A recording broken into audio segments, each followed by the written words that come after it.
Thank you again for the opportunity to participate in this Asia Pacific Cardiovascular Conference.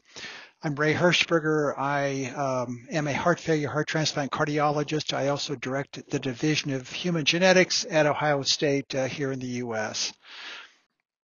I have no conflicts, nothing to disclose. So this is a cartoon of the normal left ventricle that with many different types of myocyte injuries and different etiologies can turn into this dilated hypocontractile DCM phenotype. And the question is, what is idiopathic or familial dilated cardiomyopathy? And I'm using the term here without reference to etiology. So we define it generically as left ventricular enlargement with decreased systolic function and ejection fraction less than 50%. Of course, do a medical evaluation and we sort ischemic from non-ischemic causes. And that non-ischemic box holds many different causes. Some are shown there. But the majority are called idiopathic or cause unknown, and we call those idiopathic dilated cardiomyopathy. And that's the focus of the talk today, and also the focus of my research work for a number of years. We do know that if you do clinical screening, you do an ECG and an echo and a history exam of family members, first-degree family members of a patient, a proband with dilated cardiomyopathy, you can find evidence of familial disease anywhere from 20 to 30% of times. And there is a consensus that if there's clearly familial disease, family members also affected, that there is a genetic basis for that DCM. The problem is that most of what we see in clinic is non-familial, even if we screen family members, and the cause of that is really uncertain, and there's really no consensus. So my attention has been focused for a number of years on understanding idiopathic dilated cardiomyopathy, both familial and non-familial. So this is the what of this talk, and this is the why. Why we study this, and why family-based clinical and genetic screening is highly relevant for dilated cardiomyopathy. Again, I'm a heart failure transplant cardiologist. I understand this part of this slide: heart failure, arrhythmia, embolus, morbidity, mortality, and even though we have drugs and devices and mechanical support and transplant, it comes with enormous impact on patients and families, with enormous drain on financial resources. But dilated cardiomyopathy does not start with late phase disease. It starts generally with a phenotype we think that takes months or years to develop, and in adults at least, it starts with normal myocardium that again over months or years develops DCM. And the key point is it is asymptomatic during all this development until it finally presents, in most cases, with heart failure with late phase disease. Now, if you screen family members, you can find clinical disease even though it's asymptomatic. And if you then find genetics and genetic information, and if, depending on what you find, you then can do risk assessment and then do surveillance screening, again with early intervention, drugs or devices, ideally to block the progression to even DCM. That's still experimental. We don't really have data on that yet. And then also clinical screening can permit diagnosis and treatment prior to advanced disease. So ideally, we can actually prevent some of this heart failure and late phase disease by early intervention, by detecting family members at risk. The central hypothesis of the Dilated Cardiomyopathy Research Project, this is really not a research talk today, is that DCM, whether familial or non-familial, has substantial genetic basis. So why might any genetic information be useful? Genetics is all about predicting risk. All of my comments going forward assume that this hypothesis is useful for the clinical care of IDC patients, regardless of their family history. However, in my view, this hypothesis has not yet been proven. And I would say the underpinnings of this hypothesis are complex. And so I'm not going to get into all of that today, but we'll keep it fairly clinical. So there are guidelines, and I show two sister publications in 2018 from the Heart Failure Society and from the American College of Medical Genetics, the clinical practice group in the United States. These were sister publications and with the same author group. So the heart failure guidelines were written for all the cardiomyopathies, and even though they're termed guidelines, due to the nature of clinical genetics, we provide minimal evidence that most of us, as cardiovascular specialists, expect. We don't have randomized trials. We don't have drugs or devices specific to a particular genetic diagnosis. So in my view and most of our views, this is all expert opinion, at least compared to our usual cardiovascular medicine guidelines like the heart failure guidelines. I would say nevertheless, these guidelines are based on well-established principles of genetic medicine, and of course they've been reviewed and vetted by the Heart Failure Society and the ACMG. So here are the guidelines. Number one, a comprehensive family history, family member clinical screening, refer as needed, especially for syndromic disease or children. Genetic testing is recommended. That was updated from the Heart Failure Society 2009 cardiomyopathy guidelines, where genetic testing was stated as should be considered. It's now recommended. Genetic counseling for all of the above. Clinical screening is indicated with secondary findings. I don't have time to really review that today, but there are references there, and there's some new references recently out also. And then medical therapy based on phenotype, device therapy based on phenotype, and importantly, implantable cardiac defibrillator therapy prior to an EF less than 35% in high-risk patients.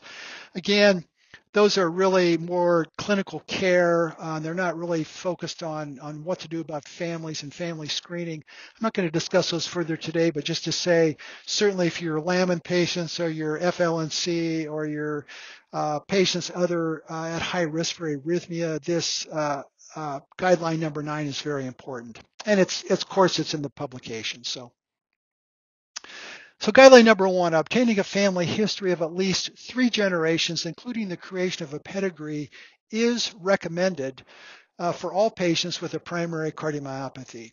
It includes all the cardiomyopathies with a high level of evidence.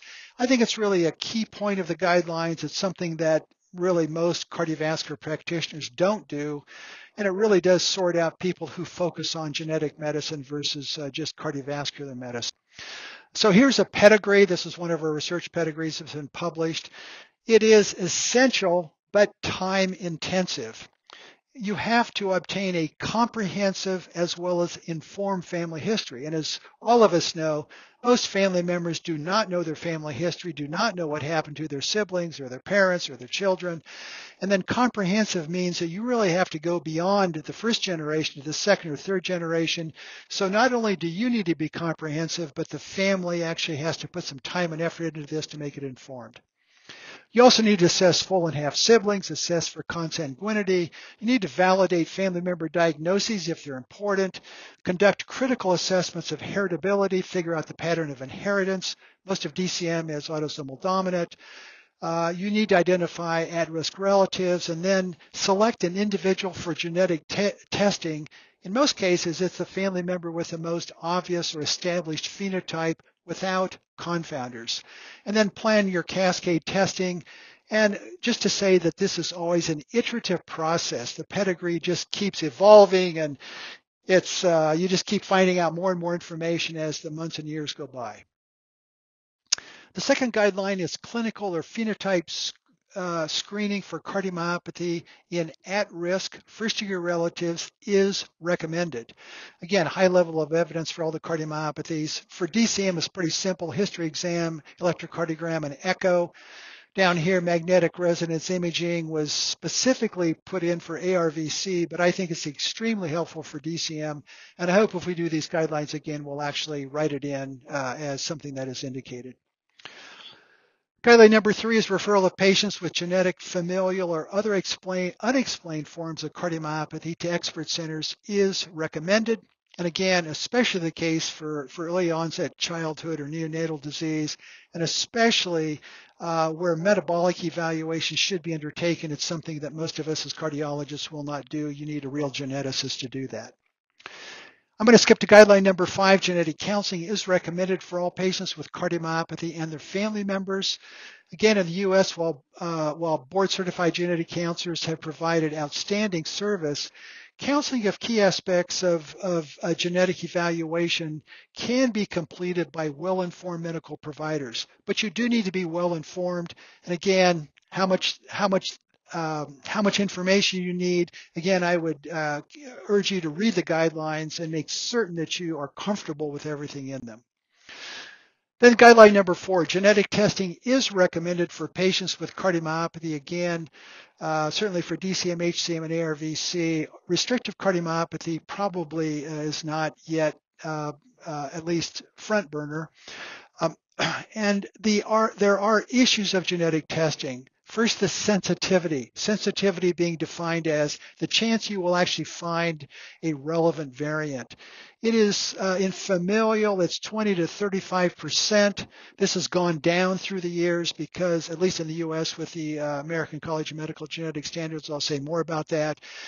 Non-familial cases, it's even lower for having positive genetic testing. The American College of Medical Genetics 2015 standards are more stringent and more conservative, but that's okay. The critical point is you do not want to discharge someone from clinical screening unless you are certain that their family variant is disease causing. So again, if the variant that you have attributed as pathogenic or likely pathogenic, if it's a mistake and you would turn somebody loose from clinical screening, then they could present with late phase heart failure and dilated cardiomyopathy because they had not undergone clinical screening on a routine basis. The realities of clinical DCM genetics, of course, there are many genes, locus heterogeneity, many variants and many mutations, the so-called allelic heterogeneity, and then many unique or private mutations, which just adds complexity.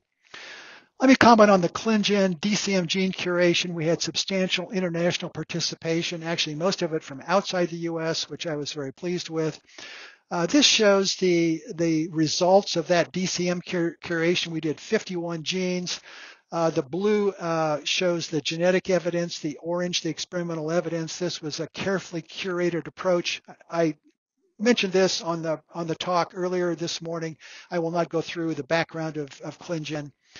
The definitive and strong genes were found in 12, and they're shown at the bottom. Again, I will not read them off in the interest of time. And then 7 moderate evidence genes. In general, we would suggest that these 19 are the relevant genes for clinical genetic testing for dilated cardiomyopathy. Some of them you are well familiar with, beta-myosin heavy chain, lamin, BAG3, FLNC, troponin, and of course, titin, by far the most frequent findings in dilated cardiomyopathy genetic testing. But I know this has just been covered, so I will not belabor these points.